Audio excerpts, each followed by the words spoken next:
Hello বন্ধুরা, আমি ফারিয়া আহমেদ প্রীতি। আমি বাংলাদেশের একজন মেয়ে। আজকে আমি তোমাদের একটা গল্প শোনাবো। সেটা আমার দেবরকে নিয়ে। আমার স্বামী বিদেশ থাকতো, আমি আমার শ্বশুরবাড়িতে থাকতাম। আমার একটি দেবর ছিল। দেখতে অনেক সুন্দর এবং কিউট চেহারা ছিল। বিয়ের পর থেকে আমার দেবর আমাকে অনেক সম্মান করত। আমার সাথে সব সময় হাসি খুশি মুখে কথা বলতো। আমার স্বামী বিদেশ যাবার পর একদিন আমার দেবর বন্ধুরা বাকিটা গল্পেই বলছি। বেশ কিছুদিন আগে আমার স্বামী আরিয়ানের সাথে পারিবারিকভাবে আমার বিয়ে হয়। আরিয়ান ছিলেন শান্ত, ভদ্র আর আমাকে খুব যত্ন করতেন। আমিও তাকে মন থেকে ভালোবাসতাম। আমাদের সংসার ছিল ছোট্ট কিন্তু সুখে ভরা। প্রতিদিন সকালে আরিয়ান আমার জন্য চা বানাতেন আর আমি তার জন্য তার পছন্দের নাস্তা তৈরি করতাম। আমরা একসঙ্গে হাসতাম, গল্প করতাম আর ভবিষ্যতে স্বপ্ন দেখতাম। আমাদের বিয়ের প্রথম বছরটা ছিল যেন একটা সুন্দর গল্প। আরিয়ানের সাথে আমার প্রতিটি মুহূর্ত ছিল আনন্দে ভরা। আমরা একসঙ্গে বাজারে যেতাম, বন্ধুদের সাথে আড্ডা দিতাম আর কখনো কখনো শহরের বাইরে ছোট্ট ট্রিপে বেরিয়ে পড়তাম। আরিয়ানের একটা স্বপ্ন ছিল, একদিন আমাদের নিজেদের একটা ছোট্ট বাড়ি হবে, যেখানে আমরা আমাদের সুখের সংসার গড়ে তুলব। আমি তার স্বপ্নে বিশ্বাস করতাম, তার হাত ধরে সেই স্বপ্নের পথে হাঁটতাম। কিন্তু জীবন তো সবসময় একইভাবে চলে না। বিয়ের ১.৫ বছর পর আরিয়ানের কাছে একটা বড় সুযোগ এলো। বিদেশে একটা নামকরা কোম্পানিতে তাকে ৫ বছরের জন্য চাকরির প্রস্তাব দেওয়া হলো। বেতন ছিল খুব ভালো আর এই চাকরি আমাদের ভবিষ্যতের জন্য অনেক কিছু বদলে দিতে পারত।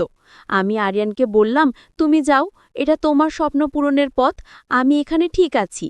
আরিয়ান প্রথমে রাজি ছিলেন না, কিন্তু আমার বোঝানোর পর তিনি রাজি হলেন। আরিয়ান বিদেশে চলে যাওয়ার আগের রাতে আমরা অনেকক্ষণ গল্প করলাম। তিনি আমার হাত ধরে বললেন, প্রীতি, আমি ফিরে এসে তোমার সাথে আরও সুন্দর জীবন গড়ব। তুমি আমার জন্য অপেক্ষা করবে না? আমি হেসে বললাম, তুমি সবসময় আমার মনে থাকবে।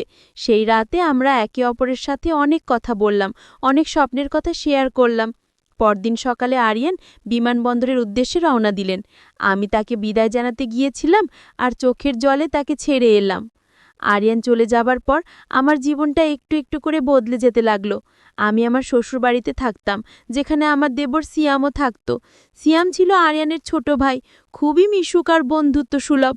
সে প্রায়ই আমার সাথে গল্প করত, আমাকে হাসাতো। আমি যখন একা বোধ করতাম তখন সে এসে বলতো, ভাবি, চলো না একটু বাইরে ঘুরে আসি। আমি প্রথমে তার সঙ্গে যেতে চাইতাম নাকি, কিন্তু তার আজর কাছে হার মেনে আমি রাজি হলাম। আমরা একসঙ্গে বাজারে যেতাম, কখনো কখনো কাছের কোনো রেস্টুরেন্টে খেতে যেতাম। সিয়ামের সাথে সময় কাটানো আমার কাছে ধীরে ধীরে স্বাভাবিক হয়ে উঠল। একদিন সন্ধ্যায় বাড়ির ছাদে বসে গল্প করছিলাম। সিয়াম বলে উঠল, ভাবি, তুমি জানো, তুমি খুবই হাসি খুশি মানুষ। আমি হেসে বললাম, হ্যাঁ, তো প্রশংসা কেন? সে মুচকি হেসে বলল, এমনি, তুমি হাসলে সবাই খুশি হয়। আমি তার কথায় একটু লজ্জা পেলাম, কিন্তু মনে মনে ভালো লাগলো।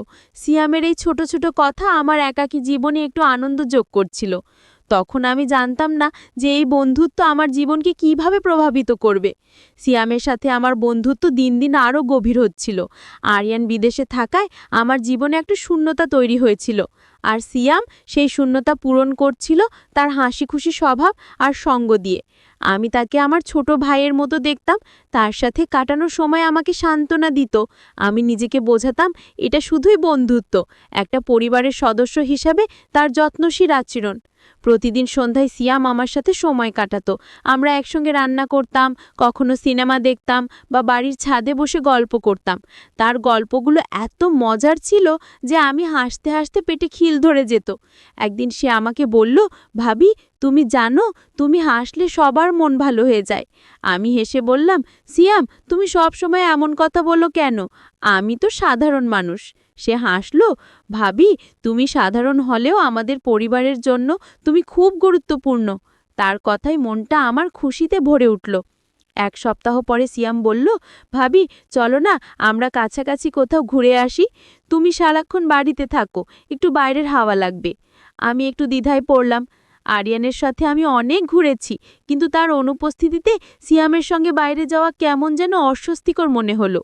কিন্তু সিয়ামের উৎসাহের কাছে হার মেনে আমি রাজি হলাম। আমরা কাছের একটা পার্কে গেলাম, যেখানে সবুজ গাছ আর ফুলের বাগান ছিল। পার্কে হাঁটতে হাঁটতে সিয়াম আমাকে তার শিশুকালের গল্প শোনালো।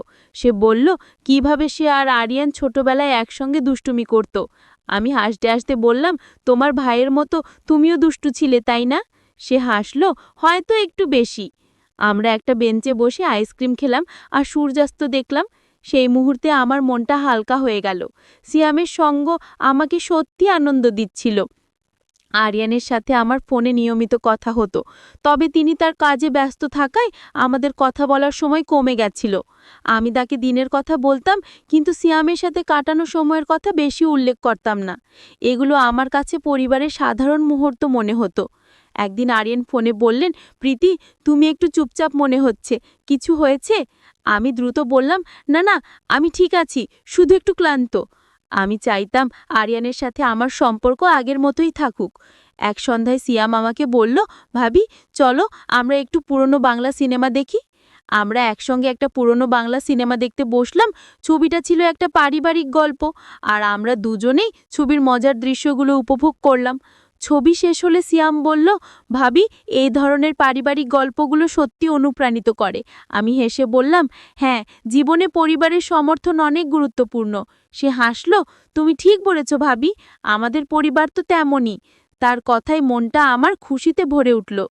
সাগরকন্যা থেকে ফিরে আসার পর আমার মনটা একটু হালকা হয়েছিল। সিয়ামের সাথে কাটানো সেই দিনগুলো আমার জন্য একটা সুন্দর স্মৃতি হয়ে রইল। সমুদ্রের ঢেউ, আমাদের হাসি আর পরিবারের সাথে কাটানোর সময় এসব আমাকে নতুন করে উৎসাহ দিয়েছিল। আমি নিজেকে বোঝাতাম যে সিয়াম আমার পরিবারের একজন, আমার ছোট ভাইয়ের মতো, আর তার সঙ্গ আমাকে এই একাকী সময় সাহস দিচ্ছে। বাড়ি ফিরে এসে আমরা আমাদের স্বাভাবিক রুটিনে ফিরে গেলাম। সিয়াম প্রতিদিনের মতোই আমার সাথে সময় কাটাতো, গল্প করত। তার হাসি খুশি স্বভাব আমাকে সবসময় আনন্দ দিত। একদিন সকালে আমি রান্নাঘরে নাস্তা তৈরি করছিলাম। সিয়াম এসে বলল, ভাবি, আজ আমি তোমার জন্য কিছু রান্না করব, তুমি শুধু বসে দেখো। আমি হেসে বললাম, তুমি রান্না? ঠিক আছে, দেখি তোমার কত ক্ষমতা। সিয়াম সত্যি রান্নাঘরে ঢুকে পড়ল। সে প্যানকেক বানানোর চেষ্টা করল, কিন্তু ময়দার মিশ্রণটা একটু বেশি পাতলা হয়ে গেল। আমি হাসতে হাসতে বললাম, সিয়াম, এটা প্যানকেক না, স্যুপ হয়ে গেছে। সে লজ্জা পেয়ে হাসল আর বলল, ঠিক আছে ভাবি, তুমি আমাকে শিখিয়ে দাও। আমরা একসঙ্গে রান্নাঘরে হাসাহাসি করে প্যানকেক বানালাম। আর যখন কেক ওভেন থেকে বের হলো, তখন দেখলাম সেটা সত্যি সুন্দর হয়েছে। আমরা একসঙ্গে কেক কেটে খেলাম, আর সিয়াম বলল, এটা আমাদের প্রথম কেক ভাবি, এটা আমাদের পরিবারের জন্য একটা স্মৃতি। আমি তার দিকে তাকিয়ে হাসলাম। তার উৎসাহ আমাকে আনন্দ দিচ্ছিল। আরিয়ানের সাথে আমার ফোনে কথোপকথন কমে আসছিল।